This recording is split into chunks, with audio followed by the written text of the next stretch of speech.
on the takeoff roll, I am thinking about the fact that this was probably not a great decision. And I am basically going against what I have preached. I feel like I'm in confession right now.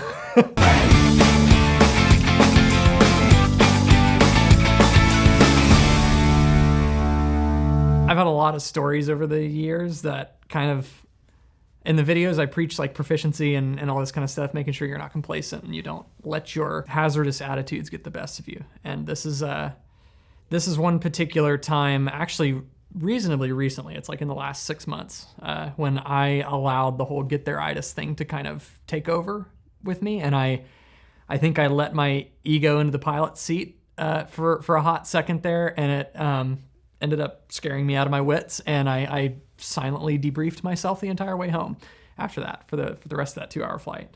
We had just finished up this long trip, taking the 172. We were gone for 6 weeks and flew all over the eastern side of the United States.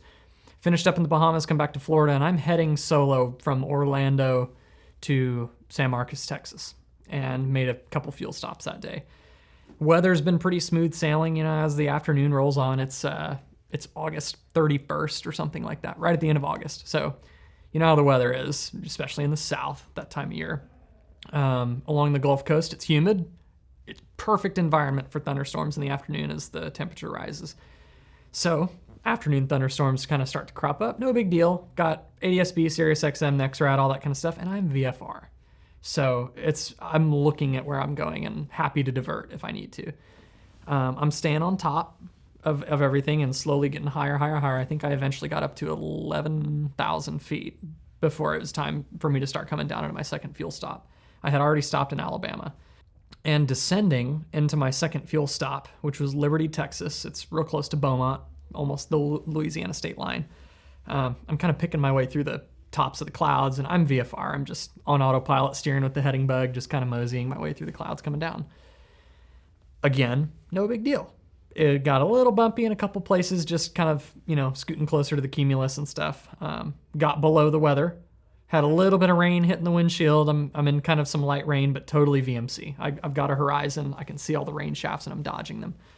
I come into Liberty, Texas, and land.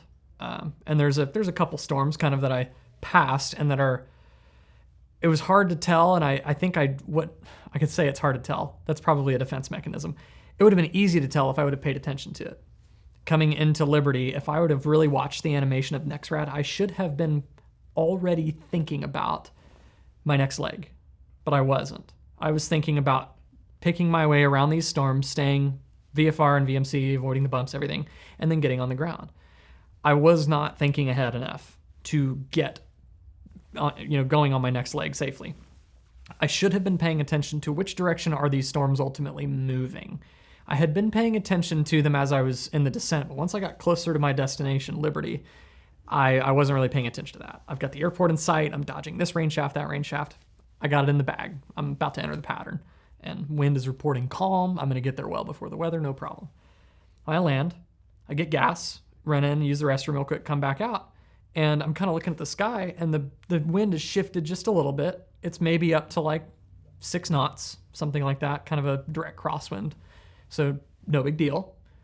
It's getting a little bit gray behind me. Like I come out of the FBO and like to my back is where I just came from. And I kind of get away from the building on the tarmac and look the other way. I'm like, oh, that's kind of dark. That must be moving my way. It's do or die. I gotta go. Plane's fueled up. I already did a quick walk around. I shut down the engine, so my rule is I'm gonna have to do a run up, mag check and check everything out. So I did.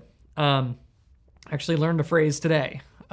And I don't even remember exactly how it was worded, but basically you can either do something right or you can do it fast. Pick one. This came into play. And I remember feeling guilty about this. I feel like I'm in confession right now. I remember feeling guilty about this during my taxi out, and that should have been my first red flag for me to just stop. I was blowing through my checklist fast. Like, okay, yeah, done, kind of like a rolling mag check and, that kind of thing. And checked the pattern, made sure we were clear, verify I'm on the right frequency, and announced my departure. I roll the corner 180 onto the runway, and I notice the windsock sticking out a little bit more straight now. And I'm actually seeing the grass start to kind of wave. So I'm like, okay, I can feel that there's a wind. I can feel the airplane rocking a little bit. I can tell that there's a lot of wind, and I can see the dark clouds moving this way. I gotta go. Checklists are done. I roll onto the runway after my departure call, and I advance the power to full. The airplane gained airspeed like that. That means gusts. So that means the airspeed can also be taken away like that. So I get off the ground rather quickly.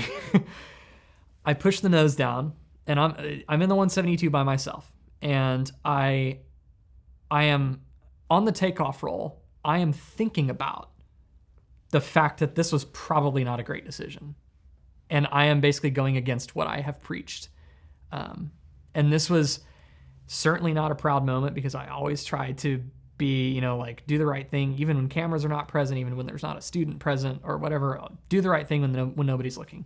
Set a good example for myself. Well, I was not doing that right now. I was in a hurry to beat this weather so that I could get on my way and make it home. It was getting so bumpy, and all I was thinking about is, don't let that gust take away my airspeed. Don't let it stall me. And I mean, my lap belt was about as tight as I could get it. My shoulder harnesses were about as tight as I could get it. And then I started to pitch the nose up and just freaking rode the gusts up. And I didn't want to abruptly turn, because that would have all of the sudden given me a tailwind. And that would have robbed my wings of the necessary relative wind. I remember I was sitting in the pilot seat, up against my lap belt, up against my shoulder harnesses. I mean, I was going 0G, -1 at certain points. I mean, my freaking wallet and phone are like bouncing next to me and stuff.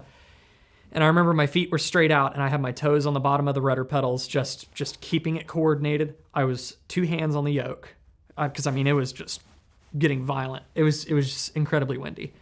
And I just very slowly milked this turn and just kept it like half standard rate, kind of walking it with the rudder, barely banking. And I eventually turned away from the storm, and I was facing clear skies. And I knew that this stuff was right behind me. And I rode out the bumps for about another 40 seconds. And then it was smooth. And I was just sitting there like the cockpit's a wreck now, because like all my water bottle and everything is like, everything got shuffled. And I just sat there and had a good that was a really dumb thing, Josh. That was stupid. I did glance at next route on the ground.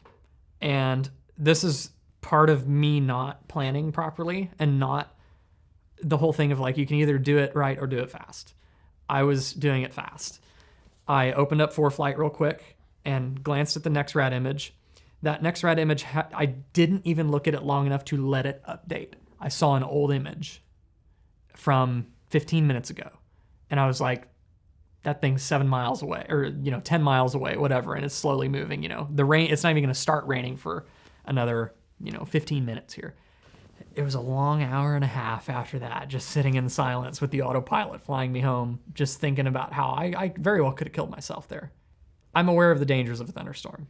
I'm aware of the dangers of convectivity. Effectively, the only thing I could justifiably say to myself is, I knew better. And I hope that can be a lesson to other people, to not fall prey to that. I allowed Get-There-Itis to make the decision for me. Instead of just getting the tow bar, and I could have pulled the airplane over to one of the many vacant T's on the ramp there. I have straps in the plane. I could have tied it down, put the control lock in, gone the FBO and watched the rain and let it pass over. I could have done that, but I didn't. I let my Get-There-Itis make the decision for me, and I let my ego get in the pilot's seat after that decision was made. And I said, it might be a little bit windy, might be a little bit bumpy, I can handle this. But that scared me, and that was a dumb decision.